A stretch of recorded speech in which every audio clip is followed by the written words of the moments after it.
no compromise. உங்க சைடுலயும் எங்க சைடுலயும். It's a GT promise. GT Holidays, South India's #1 travel brand. உங்கள் தங்க நகையை அதிக விலைக்கு விற்கவும் மற்றும் அடகில் இருக்கும் தங்க நகையை மீட்டெடுத்து அதிக விலைக்கு விற்கவும் உடனே அணுகவும். Prime Gold Hub 9840551787. முந்திரி திராட்சை முழுசா இருக்கு. ஆச்சி பாயாசம் மிக்ஸ், ஒன்று வாங்கினால் ஒன்று இலவசம். டெல்லியில் நடந்த இந்த தற்கொலைப்படை தாக்குதல் தொடர்பான பல்வேறு தகவல்கள் வெளியாகிட்டே இருக்கு. அதுல மிக முக்கியமான ஒரு தகவல் வந்து தற்போது வெளியாகி இருக்கிறது. ஷஹீனா சையத் அப்படிங்கிற ஒரு பெண்மணியை வந்து கைது பண்ணாங்க. இப்போ அந்த பெண்மணி தொடர்பான திடுக்கிடும் பல தகவல்கள் வந்து இப்போ வந்து வெளியாகி கொண்டே இருக்கின்றன. அதுல மொதல் விஷயம் என்ன அப்படின்னா, பாகிஸ்தானை அடிப்படையாக கொண்ட இந்தியாவில் தீவிரவாத தாக்குதல் நடத்த வேண்டும் அப்படின்னு வந்து ஒரு வெறிபிடித்த நாய் போல வந்து அலைந்து கொண்டிருக்கக்கூடிய அந்த அமைப்பு இந்த ஷஹீனா சையத் அப்படிங்கிறவர் மூலியமாக இந்தியாவில் மிகப்பெரிய தாக்குதல் நடத்த திட்டமிட்டு இருக்கிறது. இஸ்லாமாபாத் ஹைகோர்ட்ல மிகப்பெரிய ஒரு பாம் பிளாஸ்ட் நடந்ததுக்கு இந்தியா தான் காரணம் அப்படின்ட்டு ஒரு புது உருட்டை வந்து பாகிஸ்தானுடைய பிரதமர் ஷபாஸ் ஷெரீப் வந்து ஊட்ட தொடங்கி இருக்கிறார். பாகிஸ்தான் தயாராகிறதா இல்ல பாகிஸ்தான் தற்காப்பை நோக்கி செல்கிறதா அப்படிங்கிற மிக முக்கியமான ஒரு கேள்வி இருக்கு. ஏன் அப்படின்னா, நாளை 12ஆம் தேதி மாலை 5:30 மணிக்கு இந்தியாவுடைய கேபினட் கமிட்டி ஆன் செக்யூரிட்டி பிரதமர் மோடி அவர்கள் தலைமையில் கூட இருக்கிறது. ஆபரேஷன் சிந்தூருக்கு பிறகு any terror act is an act of war அப்படின்னு வந்து சொல்லிட்டாங்க. அது பாலிசி ஷிஃப்ட் அப்படிங்கிறது நடந்திருக்கு. இந்த டெல்லியில நடந்தது, இந்த ஃபரிசாபாத்ல நடக்க இருந்தது, பறிமுதல் செய்யப்பட்டது, குஜராத்தோடைய இந்த ஆன்டி டெரரிசம் ஸ்குவாட் வந்து பிடிச்சது. இந்த 3 விஷயங்களும் உணர்த்தக்கூடிய ஒரே விஷயம், இந்தியா மீது பாகிஸ்தான் பின்னணி கொண்ட ஒரு பயங்கரவாத இயக்கம் மிகப்பெரிய திட்டமிடலுடன் இறங்கி பணி செய்திருக்கிறது அப்படிங்கிறதுக்கான விஷயம் முதற்கட்டமா இப்போ வந்து அம்பலமா இருக்கு அப்படிங்கிறத பார்க்கிறோம். இன்னும் NIA தேசிய புலனாய்வு அமைப்பு இதை இன்வெஸ்டிகேட் பண்ணி உள்ள போகும்போது இன்னும் பல விஷயங்கள் வெளிவரலாம். ஆதரநேயர்களுக்கு அன்பு வணக்கம். டெல்லியில் நடந்த இந்த தற்கொலைப்படை தாக்குதல் தொடர்பான பல்வேறு தகவல்கள் வெளியாகிட்டே இருக்கு. அதுல மிக முக்கியமான ஒரு தகவல் வந்து தற்போது வெளியாகி இருக்கிறது. இந்த டெல்லி தாக்குதலுக்கு முன்பாக ஹரியானா மாநிலம் ஃபரிசாபாத் அப்படிங்கிற பகுதியில் ஒரு அப்பார்ட்மெண்ட்ல இருந்து கிட்டத்தட்ட 3000 கிலோவுக்கும் அதிகமான இந்த வெடிபொருள் அப்படிங்கிறது பறிமுதல் செய்யப்பட்டது. அமோனியம் நைட்ரேட், அதுக்கப்புறம் வெடிகுண்டு செய்வதற்கான மூலப்பொருட்கள், இது எல்லாமே வந்து அங்கே பறிமுதல் செய்யப்பட்டன. ஜம்மு காஷ்மீருடைய மாநிலத்துடைய போலீஸ், அதுக்கப்புறம் ஹரியானா மாநிலத்துடைய போலீஸ் 2 பேரும் சேர்ந்து ஒரு ஜாயிண்ட் ஆப்ரேஷனா நடந்த ஒரு விஷயம் அப்படிங்கறத நம்ம முந்தைய காணொலியிலே விரிவா பார்த்தோம். இப்போ அந்த ஃபரிசாபாத் சம்பவத்திற்கு தொடர்புடைய 2 பேர் கைது செய்யப்பட்டாங்க. அந்த 2 நபர்கள்ல மிக முக்கியமான ஒரு நபராக இருக்கக்கூடியவர் தான் முஸ்மில் கன்சி அப்படிங்கிற ஒரு நபர். அவர் வந்து டாக்டர் பட்டம் வாங்கியவர். அவங்க 2 பேர் தான் வந்து கைது செய்யப்பட்டாங்க. இப்போ இந்த 2 பேருடைய கைதுக்கு பிறகு இந்த 2 பேர் கூடயும் யாரெல்லாம் லிங்க்ல இருந்தாங்க அப்படிங்கறதை காவல்துறையினர் வந்து ஃபர்தரா வந்து இன்வெஸ்டிகேட் பண்ணாங்க. அப்போ இன்வெஸ்டிகேட் பண்ணும்போது ஷஹீனா சையத் அப்படிங்கிற ஒரு பெண்மணியை வந்து கைது பண்ணாங்க. இப்போ அந்த பெண்மணி தொடர்பான திடுக்கிடும் பல தகவல்கள் வந்து இப்போ வந்து வெளியாகி கொண்டே இருக்கின்றன. அதுல மொதல் விஷயம் என்ன அப்படின்னா, இந்த பெண்மணி வந்து லக்னோவில் இருக்கக்கூடிய லால்பாக் அப்படிங்கிற ஒரு இடத்துக்கு பக்கத்தில் வந்து இருக்கக்கூடிய ஒரு பெண்மணி. இவங்க தொடர்ச்சியாக அவங்களுடைய அந்த டெய்லி ரொட்டீன் வாழ்க்கையை தான் வந்து வெளித்தோற்றமாக வந்து காண்பித்து கொண்டிருந்த கூடிய ஒரு பெண்மணி. ஆனால் அதன் பின்னணியில் மிகப்பெரிய ஒரு விஷயம், அதாவது பாகிஸ்தானில் இருக்கக்கூடிய மிக முக்கியமான ஒரு பயங்கரவாத இயக்கம், எந்த பயங்கரவாத இயக்கம் கந்தஹார் விமானம் கடத்தப்படுவதற்கு காரணமாக இருந்ததோ அந்த இயக்கம் மசூத் அசார் சொல்லப்படக்கூடிய இந்தியாவில் தேடப்படும் A1 நம்பர் 1 தீவிரவாதி. அந்த இயக்கத்துடைய அந்த இயக்கத்தை சேர்ந்த அந்த இயக்கத்துக்காக ஒரு பேரலா ஒரு விமன் விங், அதாவது மகளிர் அணி, அதை வந்து அமைக்கிறதுக்கான பணியில் வந்து இருந்தாங்க அப்படிங்கிற மிக முக்கியமான ஒரு விஷயம் இப்போ வந்து அம்பலமாயிருக்கு. ஜெய்ஷ் இ முகமது அப்படிங்கிற இந்த பயங்கரவாத இயக்கம், மசூத் அசார் தலைமையில் இயங்கக்கூடிய இந்த இயக்கம் அப்படிங்கிறது இந்தியாவில் பல தாக்குதலை வந்து நடத்தியிருக்கிறாங்க. குறிப்பாக சொல்லணும் அப்படின்னா, இந்த பார்லிமெண்ட் அட்டாக் வந்து நடந்தது இந்த பயங்கரவாத இயக்கம் நடத்தினது தான் அந்த தாக்குதல். இந்தியாவில் இப்போ அந்த பயங்கரவாத தாக்குதல் நடத்திய பிறகு இந்தியாவில் அந்த இயக்கத்தின் தொடர்புடையவர்கள் ஏகப்பட்ட பேர் குறிப்பாக மூளை செலவை செய்யப்பட்டு அந்த இயக்கத்தில் சேரணும் அப்படிங்கிற ஒரு விஷயத்தில் அவங்க வந்து வடிவமைக்கப்பட்டு அதுக்குள்ளே கொண்டு வந்து இப்போ வேற ஒரு விஷயத்தை நோக்கி நகர்ந்திருக்காங்க அப்படிங்கிறது இந்த ஷஹீனா சையத் அப்படிங்கிற அந்த பெண்மணியோடைய கைதிலேருந்து இப்போ வந்து அம்பலமாக இருக்கிறது. இப்போ இந்த ஷஹீனா சையத் அப்படிங்கிற இந்த பெண்மணி என்ன செஞ்சுட்டு இருந்தாங்க அப்படிங்கிறதோடைய பின்னணி மிகவும் பதற வைக்கக்கூடிய விஷயமா வந்து இருக்கிறது. இதில் ஜமாதுல் மொமினாட் அப்படிங்கிற ஒரு இயக்கம், இந்த இயக்கம் தான் ஜெய்ஷி முகமதுடைய பெண்கள் அணி அப்படின்ட்டு வந்து அவங்க சொல்கிறாங்க. இந்த இயக்கத்தை வந்து தொடங்கியவர் மசூத் அசார் மட்டும் கிடையாது, மசூத் அசாத்துடைய மனைவி யூசப் அசார். அதே மாதிரி இந்த இயக்கத்துடைய தலைவராக இருந்தவர் யார் அப்படின்னா இந்த மசூத் அசாத்துடைய சகோதரி தங்கச்சி சையத் அசாத். இந்த பெண்மணிகள், அதாவது மசூத் அசாத்துடைய குடும்ப பெண்கள் தான் இந்த தீவிரவாத இயக்கத்துடைய மகளிர் அணிக்கும் வந்து லீடராக இருந்திருக்கிறாங்க. ஸோ இந்த பெண்மணி கைது செய்யப்பட்ட இந்த லக்னோ டாக்டர், இந்த ஷஹீனா சையத் அப்படிங்கிற இந்த பெண்மணி இந்த மசூத் அசாதுடைய மனைவி தொடங்கிய இயக்கத்தோடு தொடர்பில் இருந்தது தற்போது வந்து தெரிய வந்திருக்கிறது.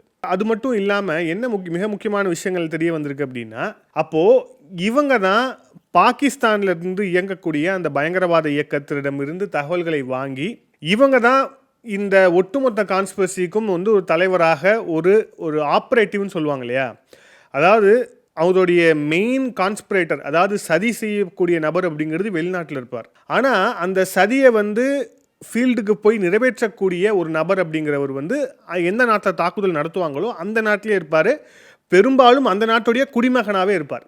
அதுதான் இங்கே நடந்திருக்கிறதா அப்படிங்கிற மிக முக்கியமான ஒரு கேள்வியை வந்து எழுப்பியிருக்கு. பாகிஸ்தானை அடிப்படையாக கொண்ட இந்தியாவில் தீவிரவாத தாக்குதல் நடத்த வேண்டும் அப்படின்னு வந்து ஒரு வெறிபிடித்த நாய் போல வந்து அலைந்து கொண்டிருக்கக்கூடிய அந்த அமைப்பு இந்த ஷஹீனா சையத் அப்படிங்கிறவர் மூலியமாக இந்தியாவில் மிகப்பெரிய தாக்குதல் நடத்த திட்டமிட்டு இருக்கிறது அப்படிங்கிறது வந்து ஒரு பூர்வாங்க விசாரணையில் வந்து இப்போ ஆல்மோஸ்ட் வந்து உறுதியாக இருக்குது அப்படிங்கிறத பார்க்குறோம். இப்போ இந்த மகளிர் அணி அப்படிங்கிறது எப்போ இவங்க தொடங்கினாங்க, ஒரு அரசியல் கட்சிக்கு இருக்கிற மாதிரி ஒரு தீவிரவாத இயக்கத்துக்கு வந்து மகளிர் அணி எதற்கு உள்ளிட்ட பல்வேறு கேள்விகள் வந்து இருக்கு. இப்போ இந்த ஜமாத் உல் மொமினாத் அப்படிங்கிற அந்த மகளிருக்கான அந்த பெண் இயக்கம் அப்படிங்கிறது அக்டோபர் 2025 இந்த வருஷம் தான் வந்து இதை வந்து ஃப்ளோட் பண்ணுறாங்க. இதை வந்து ஃப்ளோட் பண்ணுறதா தகவல் வந்து செய்திகளில் வந்துச்சு. அதே மாதிரி வந்து அந்த இயக்கத்துக்கு தொடர்புடைய நெருக்கமானவர்களும் அதை வந்து உறுதி செஞ்சுருக்கிறாங்க. இப்போது இந்த இயக்கம் வந்து அக்டோபர் 8 மர்கா சுபானல்லா அப்படிங்கிற பாகிஸ்தானில் இருக்கக்கூடிய பாவல்பூரில் இருக்கக்கூடிய அவங்களுடைய தலைமையகத்திலிருந்து இந்த பெண்களை தீவிரவாதிகளாக மாற்றுவது அப்படிங்கிற ஒரு இடத்துக்கு வந்து அவங்க நகர்றாங்க. பெண்களை தீவிரவாதிகளாக குறிப்பாக எங்கெங்க நடந்திருக்கு அப்படின்னு பாருங்க. பாகிஸ்தான்லேயே கராச்சி, முசஃபராபாத், அப்புறம் வந்து ஹரிப்பூர் உள்ளிட்ட பகுதிகளில் பெண்களை இந்த இயக்கத்திற்கு வந்து நேரடியாக தீவிரவாதிகளாக மாற்றுவதற்காக ஒரு ரெக்ரூட்மெண்ட், இந்த ஜாப் ரெக்ரூட்மெண்ட் நடக்கிற மாதிரி இந்த டெரரிஸ்ட் ரெக்ரூட்மெண்ட் அப்படிங்கிறது வந்து மிக தீவிரமாக நடந்திருக்கிறது. இதை எல்லாத்தையும் முன்னின்று செய்தது இந்த மசூத் அசாத் பயங்கரவாதியுடைய குடும்பத்தார் தான் இதை வந்து முன்னின்று செஞ்சிருக்கிறாங்க. ஸோ இப்போ அந்த பெண்களை தீவிரவாதிகளாக கன்வெர்ட் பண்ணுறாங்களே, இது எப்படி நடக்குது அப்படின்னு ஒரு ப்ராசஸ் அவங்க சொல்கிறாங்க பாருங்க.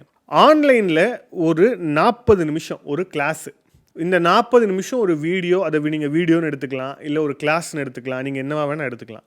அந்த 40 நிமிஷமும் இந்த தீவிரவாத இயக்கம் அப்படிங்கிறதோடு இது ஏன் வந்து தோற்றுவிக்கப்பட்டது, இதோட நோக்கங்கள் என்ன, இதோட புனிதமான அந்த இலக்கு அப்படிங்கிறது என்னன்னு சொல்லிட்டு 40 நிமிஷம் அந்த பெண்களை வந்து மூளை செலவை செய்யும் விதமாக 40 நிமிஷம் அந்த டாக்டரைனை வந்து உள்ளே வந்து திணிக்கிறது. அதன் தொடர்ச்சியாக அந்த பெண்களை வந்து அப்படியே வந்து தீவிரவாதிகளாக மாற்றுவது, அவர்கள் மூலமாக தீவிரவாத தாக்குதலை வந்து நடத்துவது, இதுதான் வந்து இவங்களுடைய ஒரு மாடலாக இருந்திருக்கு. ஆனால் முதற்கட்டமாக நமக்கு வந்த செய்தி என்ன அப்படின்னா, இது பாகிஸ்தானில் மட்டும்தான் நடக்குது அப்படிங்கிறது தான் வந்து நம்பப்பட்டது. ஆனால் இந்த ஷஹீனா சையத் அப்படிங்கிற இந்த பெண்மணி வந்து சிக்கிய பிறகுதான் இது இந்தியாலையும் இந்த பயங்கரவாத, குறிப்பாக இந்த மசூத் அசாத் தலைமையிலான இந்த பயங்கரவாத இயக்கம் இந்த பெண்கள் அணியை இந்தியாவிலும் நிறுவ முயற்சித்திருக்கிறது. பல பேரை வந்து இதில் ரெக்ரூட் பண்ணுறதுக்கான வேலையில் அவங்க வந்து இறங்கியிருக்கிறாங்க அப்படிங்கிற அந்த விஷயம் வந்து இப்போ வந்து அம்பலமாக இருக்குது. அப்போது இந்த பாகிஸ்தான் பயங்கரவாதிகள் அப்படிங்கிறது, அந்த இயக்கம் அப்படிங்கிறது எந்த அளவுக்கு ஒரு கோழையாக, குறிப்பாக இந்த போர், இந்த தாக்குதல் உள்ளிட்ட சம்பவங்களில் பெண்களையும் குழந்தைகளையும் வந்து அந்த போர்க்களத்திலேருந்தே வந்து தள்ளி வச்சு தான் எல்லாருமே பார்ப்பாங்க. அதுதான் வந்து ஒரு போருடைய ஒரு அறமாக வந்து இருக்கப்படும். ஆனால் இந்த நபர்கள் எந்த அளவுக்கு போயிருக்காங்க அப்படின்னா, இந்தியாவுக்கு ஒரு ரிவெஞ்சை கொடுத்தாகணும் அப்படிங்கிற அந்த ஒரே காரணத்துக்காக இந்தியாவை தாக்குதல் நடத்தணும் அப்படிங்கிற ஒரே ஒரு வெறியில இந்த மாதிரி விஷயங்கள்ல ஈடுபட்டிருக்கிறாங்க. இப்போ இதை செய்யறதுக்கான இன்னொரு மிக முக்கியமான காரணம் என்ன அப்படின்னா, ஆபரேஷன் சிந்தூர் நேரத்தில் மர்கா சுபானல்லா அப்படின்னு சொல்லிட்டு இவங்க பாவல்பூர்ல இருக்கக்கூடிய இவங்களுடைய தலைமையகத்தில் நம்மளுடைய இந்திய விமானப்படை தாக்குதல் நடத்தியது. அதுல இந்த மசூத் அசாத் குடும்பத்தை சேர்ந்த 14 பேர் வந்து கொல்லப்பட்டார்கள். ஆனா இந்த தாக்குதலில் மசூத் அசாத் வந்து கொல்லப்படலை அப்படிங்கிறது வந்து அன்கன்ஃபர்ம்டு நியூஸாக இப்போ வரைக்கும் இருக்கு. இதை இன்னும் உறுதிப்படுத்தும் விதமாக பாகிஸ்தானுடைய அமைச்சர் இருக்கார் இல்லையா, பிலவல் பூட்டோ, அவர் வந்து ஒரு பத்திரிகைக்கு பேட்டி கொடுக்கும்போது ஹஃபீஸ் சையத் பாகிஸ்தானுடைய அரசுடைய பிடியில் இருக்கக்கூடிய தீவிரவாதி, அவன் வந்து பிடியில் தான் இருக்கிறான், ஆனால் இந்த மசூத் அசாத் எங்கே இருக்கிறான் அப்படின்னு எங்களுக்கு தெரியல அப்படின்னு சொன்னான். மசூத் அசாத் இங்கே இல்லை, ஆப்கானிஸ்தானில் இருக்கிறான். ஒருவேளை இந்தியாவுக்கு வந்து மசூத் அசாத் இருக்கக்கூடிய இடத்த வந்து தெரிஞ்சிச்சு அப்படின்னா பாகிஸ்தான் கிட்ட சொல்லட்டும், நாங்கள் போய் கைது பண்ணுறோம் அப்படின்ட்டு டைலாக் விட்டதெல்லாம் இந்த பாகிஸ்தானுடைய அமைச்சர். ஸோ அப்போது பெண்களை மையப்படுத்தி, பெண்களை மூளையாக வைத்து, பெண்களை வந்து ஒரு ஆப்ரேட்டிவாக வந்து வச்சு இந்த தாக்குதல் அப்படிங்கிறது நடத்த திட்டமிடப்பட்டிருக்கிறதா அப்படிங்கிறது தான் மிக முக்கியமான ஒரு கேள்வியாக இருக்குது. இப்போது என்ஐஏ வந்து இன்வெஸ்டிகேஷன், இப்போ நம்ம பேசுகிற நேரத்தில் இந்த டெல்லி பிளாஸ்ட் இன்வெஸ்டிகேஷனை முழுக்க வந்து என்ஐஏ, தேசிய புலனாய்வு அமைப்பு தங்களுடைய கையில் எடுத்திருக்கிறாங்க. இப்போது அந்த டெல்லி பிளாஸ்ட் சம்பவத்திற்கும் அதே மாதிரி இந்த ஃபரிசாபாத்தில் பிடிக்கப்பட்ட அந்த வெடிபொருளுக்கும் அந்த டெரர் மாடலுக்கும் என்னென்னலாம் சம்பந்தம் இருக்குது அப்படிங்கிறதும், அது மட்டும் இல்லாமல் இங்கே தொடர்ச்சியாக வந்து ஒரு இடம் வந்து தொடர்ச்சியாக வந்து அடிபடுது. அந்த இடம் வந்து என்ன அப்படின்னா ஃபலா யூனிவர்சிட்டி அப்படிங்கிற இடம் வந்து தொடர்ச்சியாக இது எல்லா இடத்துலையுமே வந்து அடிபடுற ஒரு விஷயமாவே இருக்கு.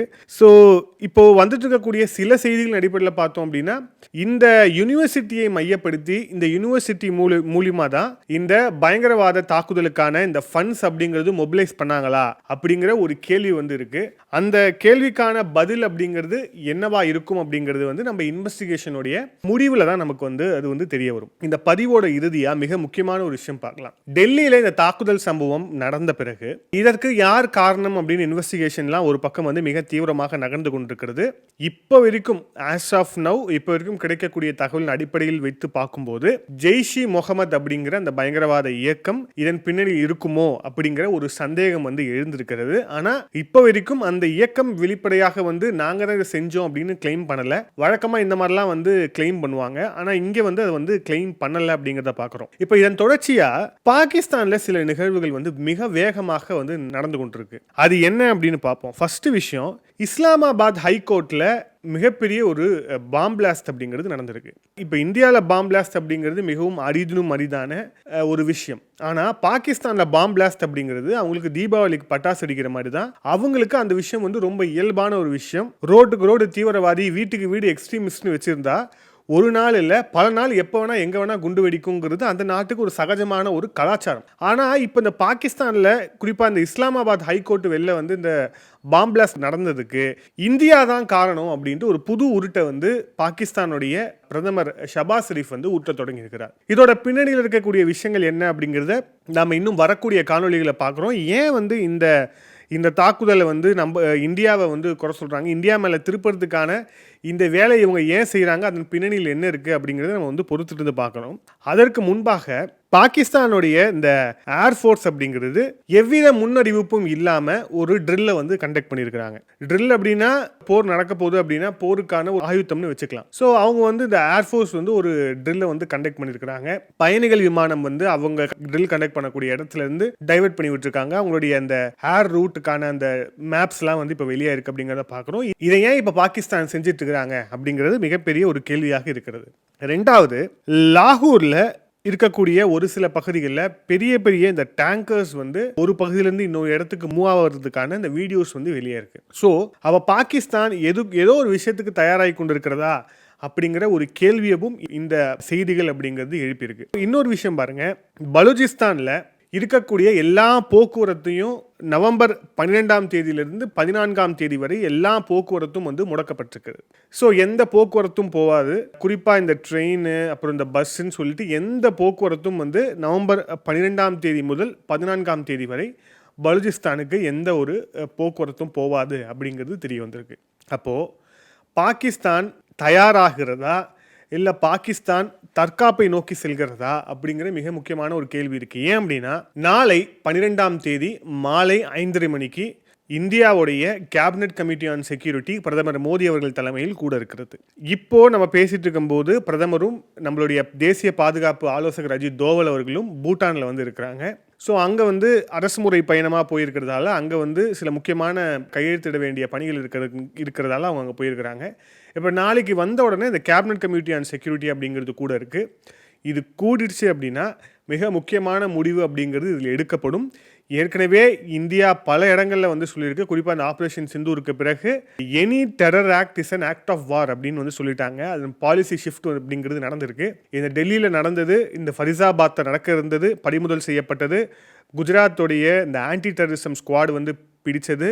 இந்த 3 விஷயங்களும் உணர்த்தக்கூடிய ஒரே விஷயம், இந்தியா மீது பாகிஸ்தான் பின்னணி கொண்ட ஒரு பயங்கரவாத இயக்கம் மிகப்பெரிய திட்டமிடலுடன் இறங்கி பணி செய்திருக்கிறது அப்படிங்கிறதுக்கான விஷயம் முதற்கட்டமாக இப்போ வந்து அம்பலமாக இருக்குது அப்படிங்கிறத பார்க்குறோம். இன்னும் NIA தேசிய புலனாய்வு அமைப்பு இதை இன்வெஸ்டிகேட் பண்ணி உள்ளே போகும்போது இன்னும் பல விஷயங்கள் வெளிவரலாம். நாளைக்கு இந்த கேபினட் கமிட்டி ஆன் செக்யூரிட்டி முடிந்த பிறகு என்ன மாதிரியான முடிவை இந்தியா எடுக்கிறது அப்படிங்கிறதை பொறுத்து தான் அடுத்தடுத்து என்ன நடக்க போகுது அப்படிங்கிற விஷயத்த நம்மளால் வந்து பார்க்க முடியும். அடுத்தடுத்த அப்டேட்ஸை இன்னும் விரிவாக வந்து நம்ம வந்து அடுத்த காணொலியில் பார்ப்போம். மீண்டும் இன்னொரு முறை சந்திப்போம். அதற்கு நன்றி, வணக்கம்.